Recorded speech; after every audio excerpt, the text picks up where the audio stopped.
BRS వాళ్ళు పిచ్చి పిచ్చి వేషాలు పిచ్చి పిచ్చి తమాషాలు వేసుకొని ఇది నా ఇల్లు జూబ్లీహిల్స్ నా ప్రాంతం మీరు కాదు కదా మీ బాసులు కూడా గల్లీలకి బయటికి పోలేరు అని చెప్పేవాడు కూడా మీ ఇల్లు కూడా మీ గల్లీలు దాటారు మీ ఇల్లు చూడరు ఎన్నడైనా బయట పడాల్సిందే కదా. నేను ఆయన ఉక్కులం బయట పడ్డాడు బిడ్డ నేను తలుచుకుంటే జూబ్లీహిల్స్ బయట పడి అయ్యే జాగిరా నేను ఓపెన్ ఆడితే అయ్యే జాగిరా ఏంది అసలు ఏం మాట్లాడుతున్నాను అంటే పోలీసు వాళ్ళు ఏం చేస్తున్నారు మరి ఎక్కడ పోయినారు పోలీసు వాళ్ళు ఎందుకు సోమోటో కేసులు రిజిస్టర్ చేస్తారు ఎందుకు మరి 506 క్రిమినల్ ఇంటిమిటేషన్ బుక్ చేయండి కేసు ఆయన మీద మేము తలుచుకుంటే జైల్లోకి వెళ్ళి ఈ జూబ్లీహిల్స్కి వెళ్ళి బయటకు పోలేమంటే మరి ఆయన చూసుకుంటూ కూర్చున్నారు ఎంజాయ్ చేస్తున్నారు వాళ్ళే మఫ్టీలలో మొత్తం కూడా ఈ నవీన్ యాదవ్కు ఇక వీళ్ళకి సపోర్ట్ చేస్తూ ఉన్నారు.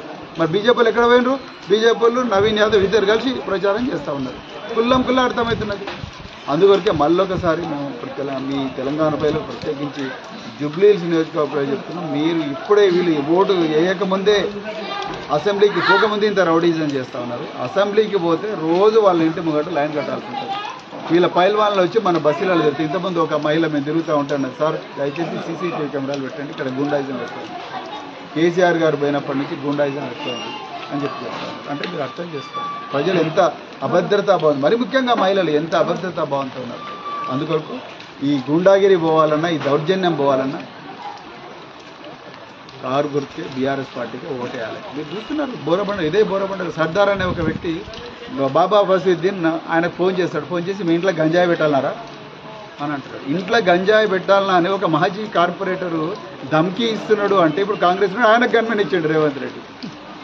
రేపు వీళ్ళందరూ కూడా రేపు మన ఇళ్ళల్లో పెట్టేది గంజాయి తిండి కాదు పెట్టేది.